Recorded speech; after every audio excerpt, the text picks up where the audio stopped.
Hello दोस्तों, जय हिंद। स्वागत है फिर से आप सभी का एक बार आपके अपने यूट्यूब चैनल सरकारी एग्जाम विद एमएस में। आई होप आप सब लोग बहुत अच्छे होंगे और आप सबकी पढ़ाई भी बहुत अच्छी तरीके से चल रही होगी। जैसा कि आप सब लोग थंबनेल पर देख ही पा रहे होंगे कि हम लोग बातचीत कर रहे हैं विज्ञान के टॉप 500 क्वेश्चंस के बारे में। ठीक है। अच्छा, एक बात हम आप लोगों को और बता दें कि इससे पहले हम लोग पार्ट 1 में 150 क्वेश्चंस को सॉल्व कर चुके हैं। ठीक, जैसा कि हमने आप लोगों को बताया था कि हम इन 500 क्वेश्चंस की प्रैक्टिस 3 पार्ट में करने वाले हैं। ठीक है, और एक पार्ट हम पहले ही अपलोड कर चुके हैं। अगर आपने वो वीडियो नहीं देखा है तो आप लोग चैनल पर जा करके उस वीडियो को देख सकते हैं। ठीक है।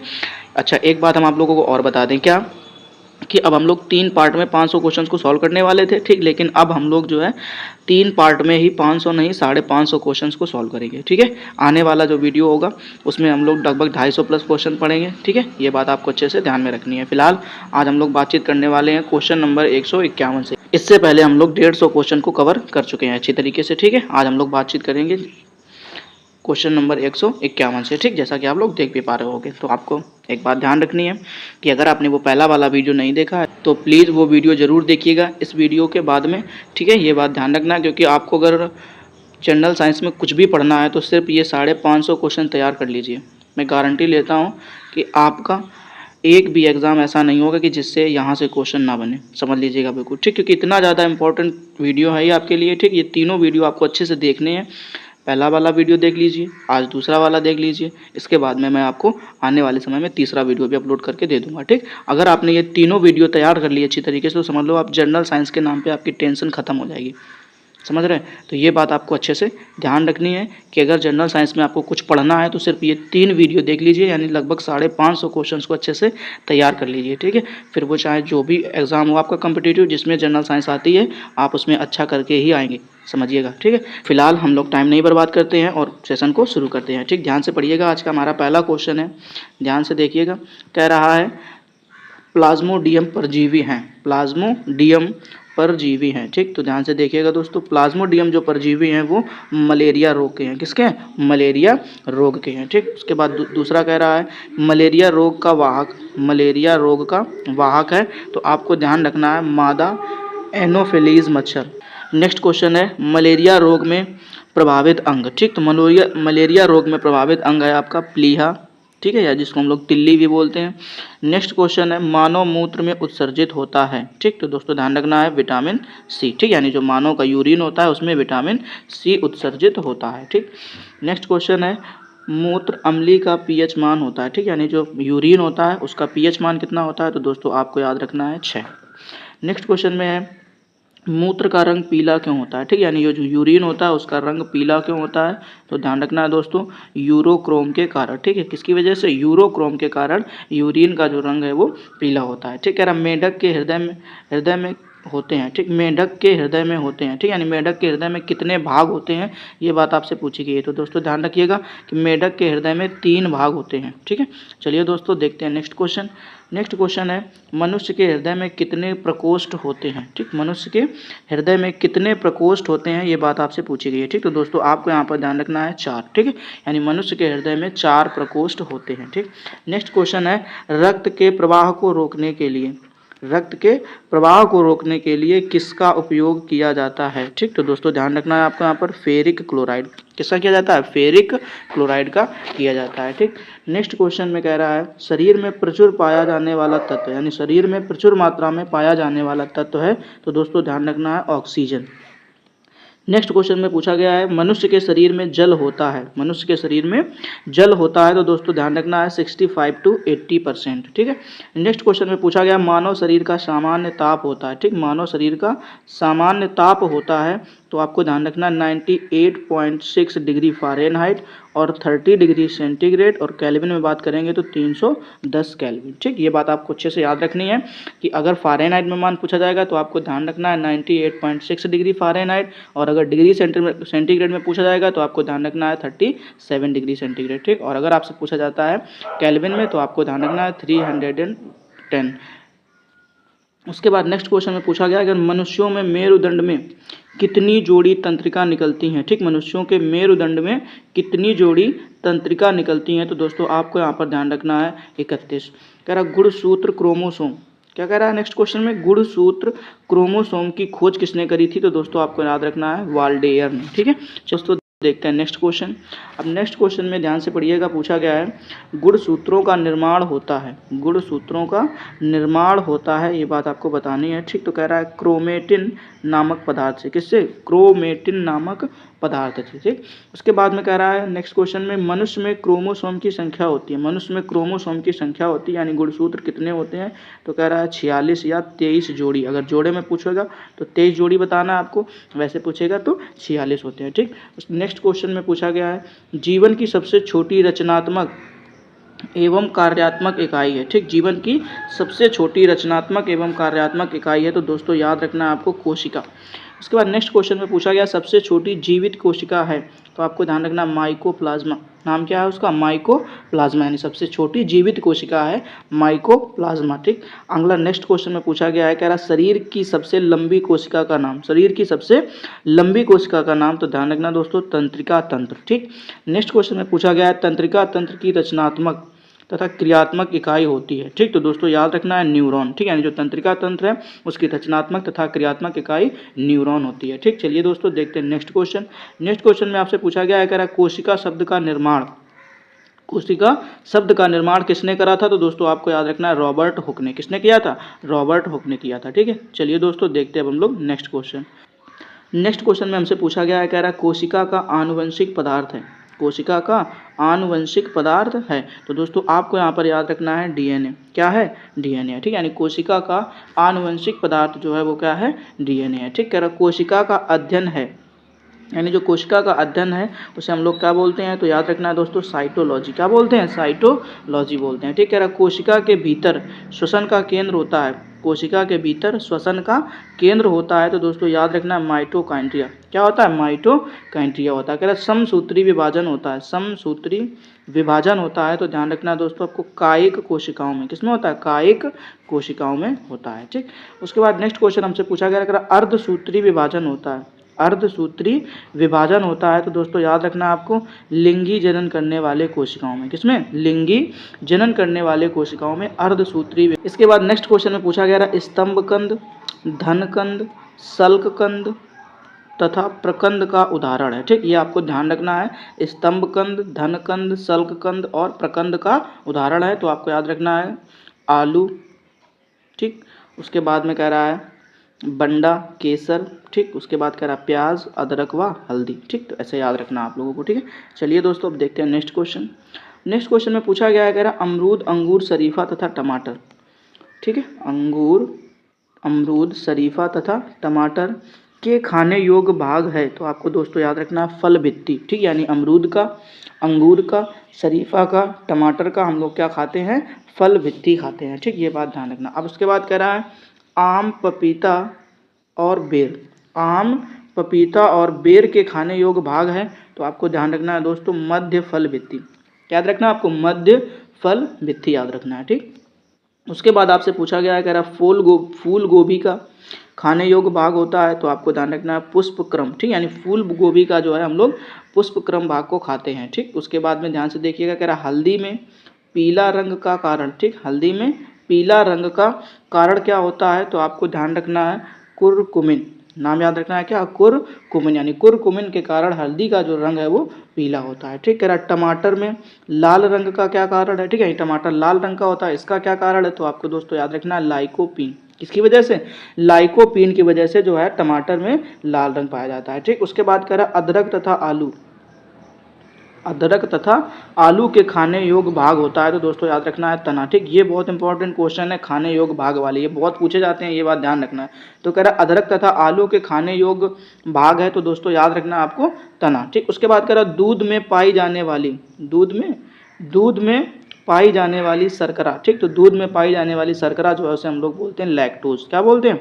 लैक्टोज बोलते हैं, ठीक। ये बात आपको अच्छे से याद रखना। चलिए दोस्तों अब हम लोग देखते हैं नेक्स्ट क्वेश्चन, ठीक है। अब नेक्स्ट क्वेश्चन में पूछा गया है हमसे, ध्यान से पढ़िएगा, कह रहा है सबसे लंबा कृमि, ध्यान रखना, सबसे लंबा कृमि वर्म है, ठीक। ये बात आपको बतानी है, तो ध्यान रखना दोस्तों टेप वर्म। क्या नाम है? टेप वर्म है, ठीक।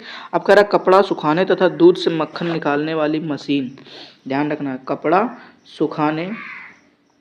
सुखाने से मतलब ये है कि जो वॉशिंग मशीन होती है, तो कह रहा कपड़ा सुखाने और दूध से मक्खन निकालने वाली मशीन का कार्य करता है। ठीक, यानी जो मशीन है वो कार्य करती है। तो ध्यान रखना है दोस्तों आपको, अपकेंद्री बल के किस पर आपका दिया, अपकेंद्री बल के सिद्धांत पर कार्य करती है। ठीक, ये बात आपको अच्छे से ध्यान रखनी है क्या, कि अपकेंद्री बल के सिद्धांत पर कार्य करती है। ठीक है, चलिए दोस्तों अब हम लोग देखते हैं नेक्स्ट क्वेश्चन। नेक्स्ट क्वेश्चन में हमसे पूछा गया है, ध्यान से पढ़िएगा, कह रहा दूध से क्रीम निकालना हो, क्या करना हो, दूध से क्रीम निकालने पर घनत्व पर क्या प्रभाव पड़ता है, ये बात आपको बतानी है। तो दोस्तों याद रखना है, घनत्व जो है उसका बढ़ जाता है। ठीक है, यानी दूध से अगर हम क्रीम निकाल लेंगे तो उसके बाद में दूध का जो घनत्व है वो क्या हो जाएगा, बढ़ जाएगा। ठीक, उसके बाद कह रहा है कि एक अश्व शक्ति बराबर होता है। ठीक, यानी एक हॉर्स पावर बराबर होता है। तो ध्यान रखना दोस्तों 746 वॉट के, किसके, 746 वॉट के बराबर होता है। ठीक, कह रहा जल का घनत्व अधिकतम तथा आयतन न्यूनतम होता है। ठीक, तो उस टेम्परेचर का नाम आपको बताना है कि जब जल का घनत्व जो है अधिकतम तथा आयतन न्यूनतम होता है। ठीक, तो दोस्तों आपको यहाँ पर याद रखना -4 डिग्री सेंटीग्रेड। ठीक, ये टेम्परेचर याद रख लीजिए, बहुत बार क्वेश्चन ये पूछा जा चुका है, तो अच्छे से इसको याद रख लीजिए। कह रहा जल का अधिकतम घनत्व कब होता है या आयतन न्यूनतम कब होता है, तो आपको ध्यान रखना टेम्परेचर -4 डिग्री सेंटीग्रेड। ठीक, चलिए दोस्तों देखते हैं नेक्स्ट क्वेश्चन। नेक्स्ट क्वेश्चन में पूछ रहा मूल रंग कहलाते हैं, यानी कि जो मूल रंग होते हैं वो क्या कहलाते हैं, तो आपको ध्यान रखना नीला, लाल, हरा, क्या बोलोगे, नीला, लाल, हरा जो है ये सब मूल रंग कहलाते हैं। ठीक है, चलिए दोस्तों अब हम लोग देखते हैं नेक्स्ट क्वेश्चन। नेक्स्ट क्वेश्चन में ध्यान से पढ़िएगा, पूछा गया है, कह रहा है इंद्रधनुष का निर्माण किन किन क्रियाओं के द्वारा होता है। ठीक, ध्यान से पढ़िएगा, कह रहा है इंद्रधनुष का निर्माण जो है वो किन किन क्रियाओं के द्वारा होता है। ठीक, तो पहले ध्यान रखिएगा, कह रहा है प्रकाश का पूर्ण आंतरिक परावर्तन। ठीक, उसके बाद कह रहा है अपवर्तन और तीसरा है वर्ण विक्षेपण। ठीक, तो ऐसे 3 बातें आपको याद रखनी है कि प्रकाश का पूर्ण आंतरिक परावर्तन, अपवर्तन और वर्ण विक्षेपण। ठीक, इन 3 विधियों से, इन 3 क्रियाओं से इंद्रधनुष का निर्माण होता है। ठीक, चलिए दोस्तों अब हम लोग देखते हैं नेक्स्ट क्वेश्चन। नेक्स्ट क्वेश्चन में हमसे पूछा गया अगर इंद्रधनुष में रंग होते हैं। ठीक, तो इंद्रधनुष में कितने रंग होते हैं, 7 रंग होते हैं। ठीक, ये बात आपको अच्छे से याद रखनी है। ठीक, अब कह रहा इंद्रधनुष में बीच का रंग होता है। ठीक, यानी इंद्रधनुष में जो बीचों बीच रंग होता है वो क्या होता है, तो ध्यान रखना है हरा। ठीक, अब कह रहा प्रकाश का रंग निश्चित होता है। ठीक, प्रकाश का रंग निश्चित होता है तरंग दैर्ध्य के द्वारा। ठीक, मतलब कि कौन सा प्रकाश कितनी ज़्यादा दूर जाएगा या कितनी दूर से दिखाई देगा वो डिपेंड करता है उसकी तरंग दैर्ध्य पर। ठीक, ये ध्यान रखना। कह रहा वेधन क्षमता सर्वाधिक होती है, तो दोस्तों आपको याद रखना है यहाँ पर गामा किरणों की। ठीक, यानी जो भेदन क्षमता है वो सबसे ज़्यादा किसकी होती है, गामा किरणों की होती है। ठीक, फिर उसके बाद कह रहा है पराबैंगनी किरणों की खोज की थी। ठीक, यानी जो पराबैंगनी किरणें थी, ठीक, उनकी खोज किसने करी थी, ये बात आपको बतानी। दोस्तों यहाँ पर आपको याद रखना है रिटर ने, किसने करी थी, रिटर ने करी थी। ठीक, चलिए दोस्तों देखते हैं अब हम लोग नेक्स्ट क्वेश्चन। नेक्स्ट क्वेश्चन में पूछा गया है, कह रहा सबसे अधिक तथा सबसे कम तरंग दैर्ध्य होती है। ठीक, यानी ये बात ध्यान रखनी कि सबसे ज़्यादा तरंग दैर्ध्य और सबसे कम तरंग दैर्ध्य किसकी होती है, ये बात आपको बतानी है। तो दोस्तों यहाँ पे याद रखना आपको लाल रंग, ठीक, और बैंगनी रंग। ठीक, ये 2 रंग याद रखने हैं।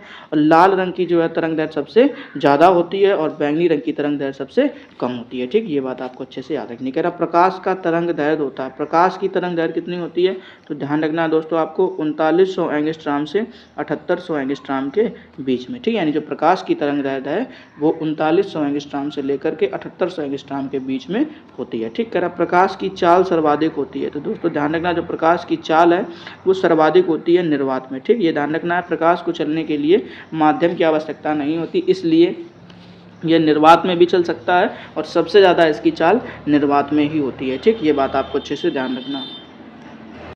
चलिए दोस्तों देखते हैं हम लोग नेक्स्ट क्वेश्चन। नेक्स्ट क्वेश्चन में पूछा गया है प्रकाश का वेग सर्वप्रथम ज्ञात किया। ठीक, यानी प्रकाश का जो वेग है वो सर्वप्रथम किसने ज्ञात किया था, तो ध्यान रखना दोस्तों रोमर ने। किसने ज्ञात किया था, रोमर ने ज्ञात किया था। ठीक, अब कह रहा निर्वात में प्रकाश की चाल कितनी होती है, तो ये बात ध्यान रखनी है 3 × 10⁸ मीटर पर सेकेंड। ठीक, निर्वात में प्रकाश की चाल होती है 3 × 10⁸ मीटर पर सेकेंड। ठीक, अब कह रहा अंतरिक्ष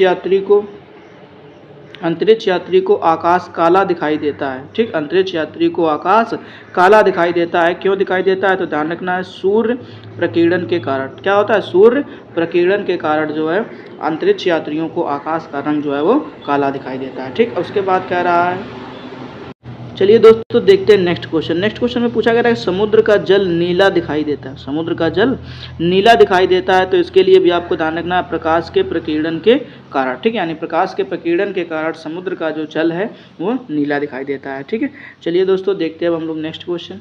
नेक्स्ट क्वेश्चन में हमसे पूछा गया है क्या कि तारे टिमटिमाते हैं। तारे हमें टिमटिमाते नजर आते हैं, इसका क्या कारण है? तो ध्यान रखना है यहाँ पे आपको याद रखना है प्रकाश के अपवर्तन के कारण। ठीक है, जो तारे टिमटिमाते हुए नजर आते हैं वो किसका कारण है? प्रकाश के अपवर्तन के कारण। ठीक, उसके बाद कह रहा है रेटिना पर बनने वाला प्रतिबिंब होता है। ठीक है, यानी कहाँ पर? रेटिना पर बनने वाला प्रतिबिंब होता है। तो हमेशा ध्यान रखना वास्तविक होता है, उल्टा होता है तथा वस्तु से छोटा होता है। ठीक, ये तीन बातें याद रखनी कि जो रेटिना पर प्रतिबिंब बनता है वो वास्तविक होता है, उल्टा होता है और वस्तु से छोटा होता है। ठीक, चलिए दोस्तों देखते हैं हम लोग नेक्स्ट क्वेश्चन। कह रहा है समतल दर्पण, ध्यान रखना है क्या? समतल दर्पण में बना प्रतिबिंब होता है। ठीक है, यानी समतल दर्पण में बना प्रतिबिंब होता है, कैसा होता है? तो नाम याद रखना है काल्पनिक। ठीक, उसके बाद कह रहा है वस्तु के बराबर तथा सीधा। ठीक, यानी पहली बात ध्यान रखनी है काल्पनिक होता है, उसके बाद वस्तु के बराबर याद रखना है। ठीक, और तीसरी बात है सीधा होता है। ठीक, जबकि अभी हमने कहा था रेटिना पर, तो रेटिना पर काल्पनिक नहीं था, वास्तविक था, उल्टा था और वस्तु से छोटा था। ठीक, ये बात ध्यान रखनी है। उसके बाद नेक्स्ट क्वेश्चन में पूछा गया प्रकाश का सबसे अच्छा परावर्तक किसे माना जाता है? ठीक, ध्यान रखना है दोस्तों यहाँ पर आपको समतल दर्पण को। ठीक है, यानी जो प्रकाश का सबसे अच्छा परावर्तक है समतल दर्पण को माना जाता है। ठीक, चलिए दोस्तों देखते हैं नेक्स्ट क्वेश्चन। कह रहा है दो समांतर दर्पण के बीच रखी गई वस्तु का प्रतिबिंब बनता है। दो समांतर दर्पण है, ठीक, उनके बीच अगर कोई वस्तु रख दी जाए तो उनका प्रतिबिंब बनता है, तो आपको नजर नहीं आएगा, देखोगे आप कहाँ पर? अनंत पर। ठीक, ये बात आपको ध्यान रखना है। उसके बाद कह रहा हवा का बुलबुला, हवा का बुलबुला जल में व्यवहार करता है। ठीक है, यानी अगर हम हवा के बुलबुले को जल में डालें, ठीक, तो वो किस प्रकार से व्यवहार करेगा? तो दोस्तों आपको ध्यान रखना अवतल लेंस की भांति। किसकी तरह कार्य करेगा? अवतल लेंस की भांति कार्य करता है। ठीक, उसके बाद में कह रहा विद्युत फ्यूज मिश्रण होता है। विद्युत फ्यूज मिश्रण होता है किनका किनका, यानी जो विद्युत फ्यूज बना होता है वो किन किन चीज़ों का बना होता है, ये बात आपको ध्यान रखनी है। ठीक, तो सबसे पहले याद रखना है तांबा, दूसरा कह रहा है टिन, तीसरा है सीसा। ठीक, इन तीन चीज़ों से मिल करके विद्युत फ्यूज को बनाया जाता है। ठीक, चलिए दोस्तों देखते हैं नेक्स्ट क्वेश्चन।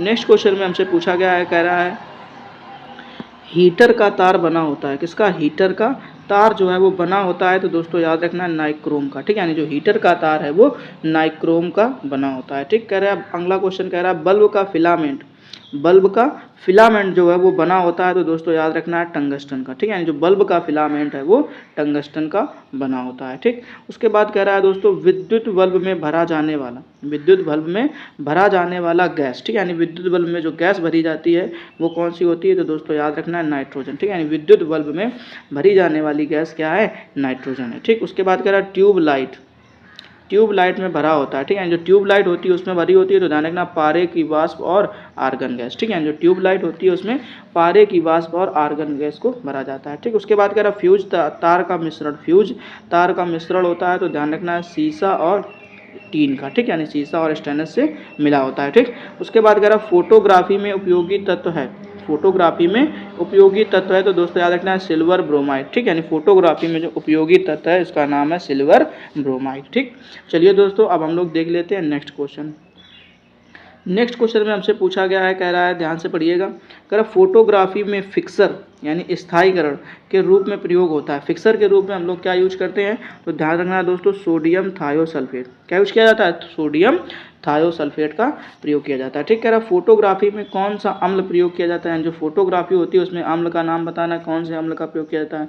ठीक, तो दोस्तों ध्यान रखना ऑक्सैलिक अम्ल। क्या याद रखना है आपको? ऑक्सैलिक अम्ल। ठीक, कह रहा तेल दीप की बत्ती में तेल ऊपर उठता है। ठीक, यानी तेल दीप की बत्ती में तेल ऊपर उठता है, तो दोस्तों याद रखना है केशिकात्व क्रिया के कारण। किसके कारण? केशिकात्व क्रिया के कारण। ठीक, आप लोगों ने देखा होगा क्या कि तौलिए का एक कोना अगर हम लोग भरी हुई बाल्टी में, पानी से भरी हुई बाल्टी में डुबो दे, सिर्फ एक कोना डुबो दे, ठीक, तो आपको समझ में आता है कि धीरे धीरे धीरे धीरे वो जो है पूरी की पूरी तौलिया गीली हो जाती है। ठीक, और ये सिर्फ कारण होता है केशिकात्व का। किसका कारण होता है? केशिकात्व का होता है। ठीक, ये बात ध्यान रखना। उसके बाद कह रहा हीरा का चमकना, हीरा का चमकना तथा मृग मरीच का बनने का कारण है। ठीक, तो दोस्तों यहाँ पे आपको याद रखना है पूर्ण आंतरिक परावर्तन। ठीक, क्या होता है? पूर्ण आंतरिक परावर्तन होता है। ठीक, कह रहा भू स्थिर उपग्रह की ऊंचाई है, भू स्थिर उपग्रह की ऊंचाई है, तो आपको ध्यान रखना दोस्तों 36,000 किलोमीटर। ठीक, यानी भू स्थिर उपग्रह की जो ऊंचाई है वो है 36,000 किलोमीटर। ठीक, कह रहा सूर्य की ऊर्जा का स्रोत है, तो दोस्तों याद रखना है आपको नाभिकीय संलयन। चलिए दोस्तों देखते हैं हम लोग नेक्स्ट क्वेश्चन। ठीक, नेक्स्ट क्वेश्चन में हमसे पूछा गया रॉकेट की गति आधारित है, रॉकेट की गति आधारित है, ये बात आपको बतानी। जो रॉकेट की गति आधारित है वो संवेग संरक्षण के सिद्धांत पर आधारित। ठीक है, जो रॉकेट की गति है वो संवेग संरक्षण के सिद्धांत पर आधारित है। ठीक, कह रहा मानव नेत्र कार्य करता है, मानव नेत्र जो है वो कार्य करता है, तो दोस्तों ध्यान रखना उत्तल लेंस की भांति, ठीक है। जो मानव का नेत्र है वो उत्तल लेंस की भांति कार्य करता है, ठीक है। उसके बाद नेक्स्ट क्वेश्चन में हमसे पूछा गया है निकट दृष्टि दोष, जिसको हम लोग मायोपिया के नाम से भी जानते हैं, ठीक। निकट दृष्टि दोष यानी जो मायोपिया है उसे दूर किया जाता है, तो दोस्तों याद रखना अवतल लेंस का प्रयोग करके, ठीक। यानी जो मायोपिया है उसे अवतल लेंस का प्रयोग करके दूर किया जाता है। देखिए नेक्स्ट क्वेश्चन में पूछा गया अगर निकट दृष्टि दोष का कारण है, ठीक। निकट दृष्टि दोष का क्या कारण है, तो अगर नेत्र लेंस का मोटा तथा फोकस दूरी कम हो जाना, ठीक। ध्यान रखिएगा ये बहुत इंपॉर्टेंट क्वेश्चन है। अगर निकट दृष्टि दोष का कारण क्या है कि नेत्र लेंस का मोटा हो जाना और फोकस दूरी का घट जाना, ठीक। उसके बाद कह रहा है दीर्घ दृष्टि दोष या हाइपरमेट्रोपिया, ठीक। ये क्या होता है, तो दोस्तों आपको ध्यान रखना उत्तल लेंस का प्रयोग करके, ठीक। मतलब इसको दूर कैसे किया जा सकता है, तो ध्यान रखना उत्तल लेंस का प्रयोग करके इसे दूर किया जा सकता है, ठीक। कह रहा है परमाणु बम का सिद्धांत आधारित है, ठीक। यानी परमाणु बम का जो सिद्धांत है वो आधारित है, तो दोस्तों याद रखना नाभिकीय विखंडन पर, ठीक। किस पर आधारित है, नाभिकीय विखंडन पर आधारित है, ठीक। उसके बाद कह रहा हाइड्रोजन बम का सिद्धांत आधारित है, ठीक। तो ध्यान रखना यहाँ पर जो हाइड्रोजन बम का सिद्धांत है वो आधारित है नाभिकीय संलयन पर। दोनों बातें ध्यान रखिए, परमाणु बम जो है वो नाभिकीय विखंडन पर आधारित है और जो हाइड्रोजन बम है वो नाभिकीय संलयन पर आधारित है, ठीक। चलिए दोस्तों देखते हैं हम लोग नेक्स्ट क्वेश्चन। नेक्स्ट क्वेश्चन में पूछा गया अगर ग्रीन हाउस प्रभाव गैस है, ग्रीन हाउस प्रभाव गैस है, तो दोस्तों ध्यान रखना आपको यहाँ पर कार्बन डाइऑक्साइड, ठीक। ग्रीन हाउस प्रभाव गैस जो है वो क्या है, कार्बन डाइऑक्साइड है, ठीक। अब कह रहा है दाढ़ी बनाने, आँख नाक कान की जांच करने में प्रयोग होता है, ठीक। यानी दाढ़ी बनाने में, आँख कान नाक की जांच करने में प्रयोग होता है, ठीक। तो दोस्तों याद रखना है आपको यहाँ पर क्या अवतल दर्पण, ठीक। यानी अवतल दर्पण का प्रयोग किया जाता है, ठीक। उसके बाद कह रहा है नाभिकीय विखंडन में प्रयुक्त होता है, ठीक। नाभिकीय विखंडन में प्रयुक्त होता है तो न्यूरॉन प्रयुक्त होता है, ठीक। उसके बाद कह रहा द्रव अवस्था में पाया जाने वाला धातु, ठीक। यानी एक ऐसी धातु का नाम बताना है जो द्रव अवस्था में पाई जाती हो, तो दोस्तों याद रखना है पारा, ठीक। कह रहा द्रव के रूप में पाया जाने वाला एकमात्र आधातु, ठीक। द्रव के रूप में पाया जाने वाला एकमात्र आधातु, तो ध्यान रखना है ब्रोमीन, ठीक। अब द्रव अवस्था में पाया जाने वाला धातु, क्योंकि धातुएं जो हैं वो सब कैसी होती हैं, सॉलिड होती हैं, ठीक। लेकिन एक ऐसी धातु है जो किसमें पाई जाती है, लिक्विड के फॉर्म में पाई जाती है, ठीक। तो आपको ध्यान रखना उसका नाम है पारा। अब दूसरा आपसे कह रहा है द्रव अवस्था में पाया जाने वाला एकमात्र आधातु, ठीक। तो उसमें आपको ध्यान रखना है ब्रोमीन। चलिए दोस्तों देख लेते हैं नेक्स्ट क्वेश्चन। नेक्स्ट क्वेश्चन हमसे पूरा विद्युत धारा मापी जाती है, विद्युत धारा मापी जाती है, तो दोस्तों याद रखना है अमीटर से, ठीक। कह रहा अदिश राशियां हैं, तो ध्यान रखना है कार्य ऊर्जा ताप समय चाल, कार्य ऊर्जा ताप समय चाल अदिश राशियां हैं, ठीक। चलिए दोस्तों देखते हैं अब हम लोग नेक्स्ट क्वेश्चन। देखिए ध्यान से नेक्स्ट क्वेश्चन में पूछा गया है सदिश राशियां, क्या पूछा गया है, सदिश राशियां हैं, ठीक। तो सदिश राशियों के लिए आपको थोड़ा सा ध्यान रखना है, क्या कह रहा सदिश राशियां हैं, ठीक। तो ध्यान रखना त्वरण बल विस्थापन और संवेग, त्वरण बल विस्थापन और संवेग ये कैसी राशियां हैं, सदिश राशियां हैं, ठीक। कह रहा शुष्क बर्फ होती है, तो ध्यान रखना ठोस कार्बन डाइऑक्साइड, ठीक। यानी जो शुष्क बर्फ है वो ठोस कार्बन डाइऑक्साइड होती है, ठीक। कह रहा तत्व का सबसे छोटा कण भाग है, यानी जो सबसे तत्व का जो सबसे छोटा कण होता है, जो सबसे छोटा भाग होता है, नाम है उसका परमाणु, ठीक। यानी जो वैज्ञानिक हुआ करते थे जॉन डाल्टन, उन्होंने हमें बताया था कि जो सबसे छोटा कण है वो क्या होता है, परमाणु होता है और इसे कोई तोड़ नहीं सकता है, ठीक। लेकिन उसके बाद भी 3 वैज्ञानिक हुए, गोल्डस्टीन, रदरफोर्ड, जेम्स चैडविक और जे थॉमसन, ठीक। इन 4 वैज्ञानिकों ने उस परमाणु को भी तोड़ा था और इनके अंदर नाभिक, इलेक्ट्रॉन, प्रोटॉन और न्यूट्रॉन की खोज करी थी, ठीक। चलिए दोस्तों फिलहाल हम देखते हैं हम लोग नेक्स्ट क्वेश्चन। नेक्स्ट क्वेश्चन में पूछा गया रासायनिक यौगिक का सबसे छोटा यूनिट क्या होता है, रासायनिक यौगिक का सबसे छोटा यूनिट क्या होता है, तो ध्यान रखना है अणु, ठीक। सबसे देखो तत्व का सबसे छोटा कण क्या है, तो परमाणु, लेकिन रासायनिक यौगिक का सबसे छोटा कण क्या है, तो उसमें ध्यान रखना आपको अणु।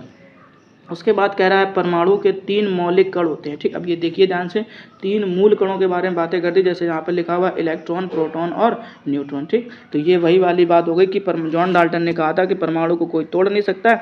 उसके बाद में 3-4 वैज्ञानिक आए, उन लोगों ने परमाणु को बहुत कायदे से तोड़ा और तोड़ने के बाद के उसके अंदर नाभिक ढूंढा गया, ठीक। रदरफोर्ड ने खोज कर दी, इलेक्ट्रॉन थॉमसन ने खोज कर दी, ठीक। प्रोटॉन रदरफोर्ड ने कर दी या गोल्डस्टीन ने कर दी, ठीक। तथा न्यूट्रॉन चैडविक ने कर दी, ठीक है। तो ये सारी बातें आपको ध्यान रखनी है। उसके बाद कह रहा है इलेक्ट्रॉन की खोज की थी देखो फिर से पूछ दिया, कह रहा इलेक्ट्रॉन की खोज की थी, तो ध्यान रखना दोस्तों जे थॉमसन ने करी थी। ठीक, अब प्रोटॉन की खोज करी थी तो दोस्तों याद रखना आपको गोल्डस्टीन या रदरफोर्ड भी नाम आप बोल सकते हैं।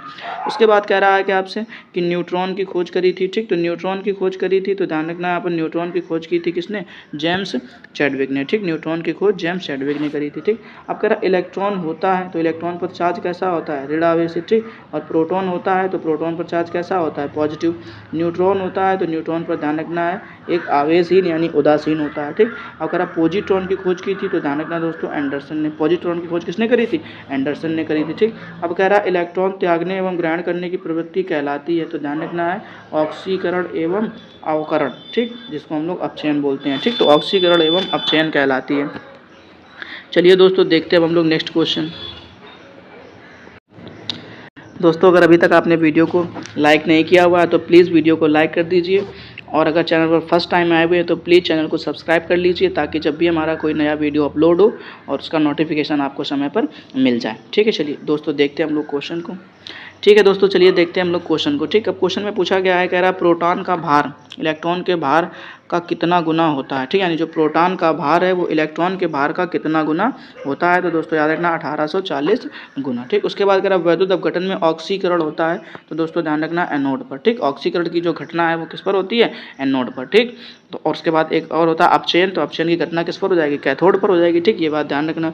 उसके बाद कह रहा परमाणु के नाभिक की खोज रदरफोर्ड ने परमाणु के नाभिक में होते हैं। ठीक, अब देखो परमाणु के नाभिक की खोज किसने करी थी, तो अभी आपको याद रखना है यहाँ पर किसने करी थी, तो रदरफोर्ड ने करी थी। ठीक, यानी परमाणु के नाभिक की जो खोज है वो किसने करी थी, रदरफोर्ड ने करी थी। ठीक, उसके बाद कह रहा प्रोटॉन तथा न्यूट्रॉन। हाँ अच्छा, एक और क्वेश्चन पूछ दिया गया, कह रहा परमाणु के नाभिक में होते हैं, तो ध्यान रखना प्रोटॉन तथा न्यूट्रॉन होते हैं। ठीक, और इलेक्ट्रॉन कहाँ चक्कर लगाते हैं, तो उनके बाहरी कक्षा में चक्कर लगाते हैं। ठीक, उसके बाद कह रहा एक तत्व के परमाणु में प्रोटॉन या इलेक्ट्रॉन की संख्या कहलाती है, एक तत्व के परमाणु में प्रोटॉन या इलेक्ट्रॉन की संख्या कहलाती है परमाणु संख्या। ठीक, उसके बाद कह रहा ऐसे परमाणु जिनके परमाणु क्रमांक समान परंतु द्रव्यमान भिन्न भिन्न होते हैं, ठीक, वो क्या कहलाते हैं, तो ध्यान रखना दोस्तों उनको हम लोग बोलते हैं समस्थानिक। क्या बोलते हैं, समस्थानिक बोलते हैं। ठीक है, चलिए दोस्तों देख लेते हैं अब हम लोग नेक्स्ट क्वेश्चन।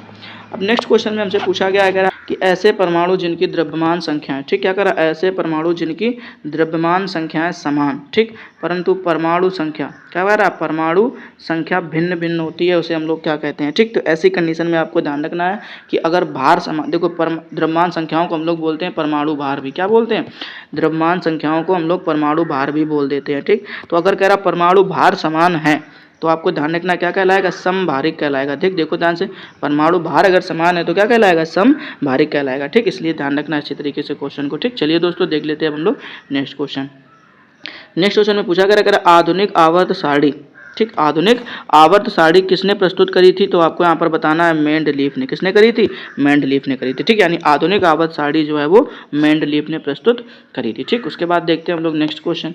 कह रहा आवर्त सारणी के उदग्र और क्षैतिज स्तंभों को कहा जाता है। ठीक, यानी जो आवर्त सारणी के जो उदग्र होते हैं या क्षैतिज स्तंभों को कहा जाता है, तो आपको यहाँ पर थोड़ी सी बातों को ध्यान में रखना है। क्या कह रहा है, क्रमशः वर्ग, क्या कहा जाता है, तो वर्ग कहा जाता है। ठीक, यानी आवर्त सारणी के जो उदग्र होते हैं उनको क्या कहा जाता है, वर्ग, और जो क्षैतिज स्तंभ होते हैं उन्हें कहते हैं हम लोग क्या, आवर्त। ठीक, तो अब अगर हम थोड़ा सा आपको बता दें कि वर्गों की संख्या कितनी होती है, तो याद रखना वर्गों की संख्या होती है 18 और आवर्त कितने होते हैं, 7। ठीक, और अगर हम बात कर दें उसमें ब्लॉक कितने पाए जाते हैं, तो 4 ब्लॉक पाए जाते हैं, एस, पी, डी और एफ। ठीक, ऐसे 4 ब्लॉक पाए जाते हैं। ठीक, और तत्वों की संख्या कितनी है, तो 118। ठीक, इस तरीके से चीज़ों को थोड़ा थोड़ा सा याद रखने की कोशिश करिएगा। ठीक है, चलिए दोस्तों हम देख लेते हैं नेक्स्ट क्वेश्चन। अब नेक्स्ट क्वेश्चन में हमसे पूछा गया कि आवर्त सारणी का पहला तत्व है। ठीक, यानी आवर्त सारणी में सबसे पहला तत्व कौन सा है, तो बताना है दोस्तों आपको यहाँ पर हाइड्रोजन। क्या सही हो जाएगा आपका, हाइड्रोजन सही हो जाएगा। यानी आवर्त सारणी का जो पहला तत्व है वो हाइड्रोजन है। ठीक, चलिए दोस्तों फिर देखते हैं हम लोग नेक्स्ट क्वेश्चन।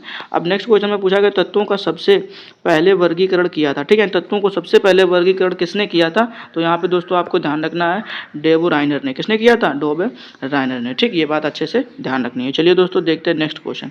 नेक्स्ट क्वेश्चन में हमसे पूछा गया है, कह रहा है क्या कि आधुनिक आवर्त सारणी में वर्गों तथा आवर्तों की कुल संख्या। ठीक, ध्यान रखना आधुनिक आवर्त सारणी में वर्गों तथा आवर्तों की कुल संख्या कितनी है। ठीक, तो हमने अभी बताया थोड़ी देर पहले कि वर्ग कितने होते हैं, तो ये बात ध्यान रखनी कि वर्गों की संख्या की अगर बात करी जाएगी तो वर्ग होते हैं 18 और आवर्त कितने होते हैं, तो 7 होते हैं। ठीक, चलिए दोस्तों देख लेते हैं हम लोग नेक्स्ट क्वेश्चन।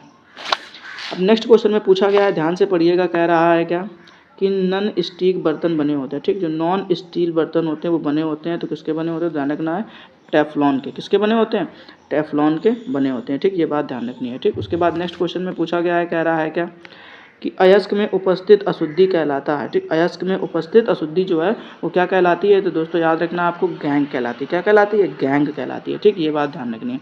उसके बाद कह रहा है आपसे क्या कि खनिजों में, क्या कह रहा है, खनिजों में एवं अयस्कों में, ठीक, धातु प्राप्त करने के लिए विधि को कहते हैं, ठीक। यानी खनिजों एवं अयस्कों से धातु प्राप्त करने की विधि को हम लोग क्या कहते हैं, तो दोस्तों ध्यान रखना है, उसको हम लोग बोलते हैं धातु कर्म। क्या बोलते हैं, धातु कर्म कहा जाता है, ठीक। उसके बाद देखिए नेक्स्ट क्वेश्चन।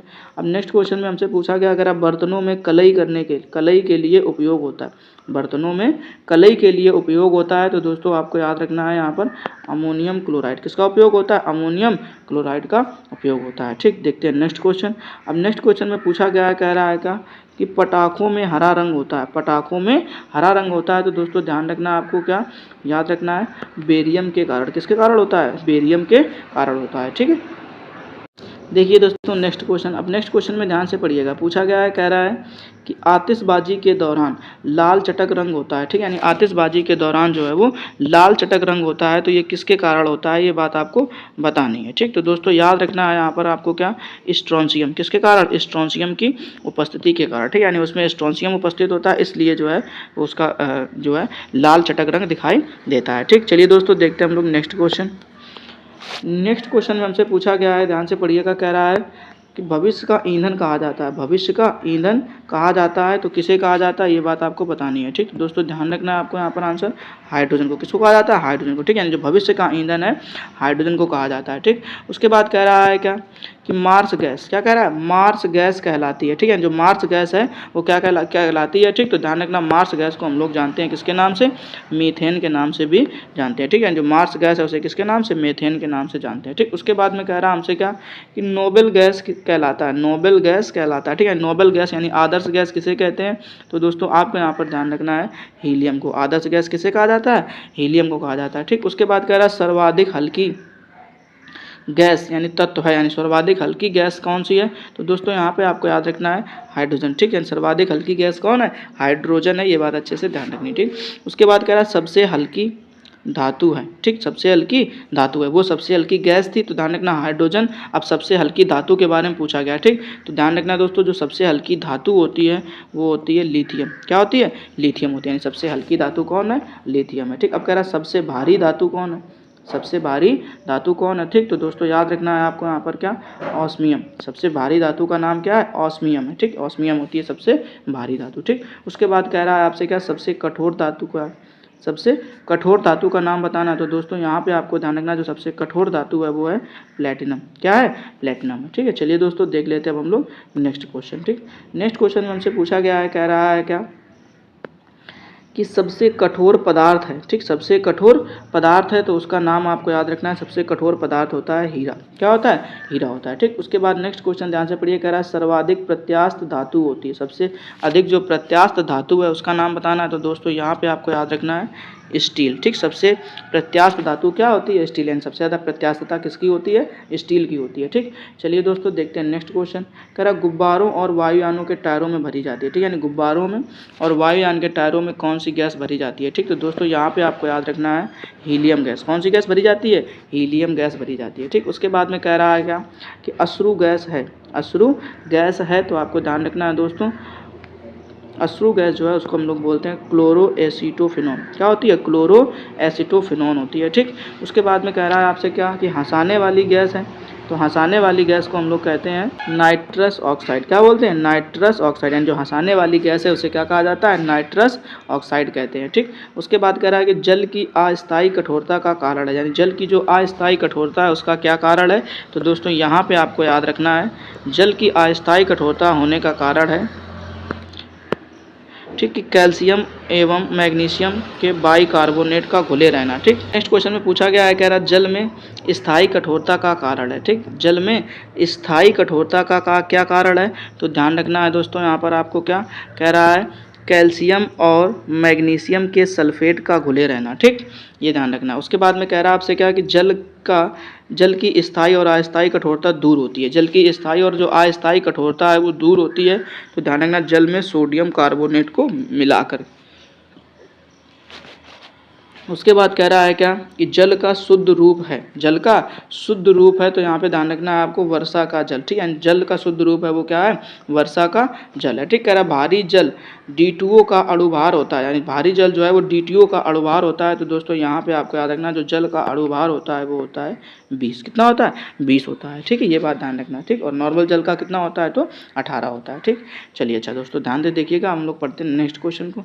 नेक्स्ट क्वेश्चन में हमसे पूछा गया है, कह रहा है क्या भारी जल की खोज जब 1932 में हुई थी, ठीक, किसने करी थी, यूरे तथा वासबर्न ने करी थी, ठीक। उसके बाद कह रहा का रासायनिक नाम, ठीक, का रासायनिक नाम है, ये बात आपको बतानी है, ठीक। तो दोस्तों यहाँ पे आपको ध्यान रखना है इनका जो रासायनिक नाम है ड्यूटेरियम, क्या है, ड्यूटेरियम ऑक्साइड यानी D2O, ठीक।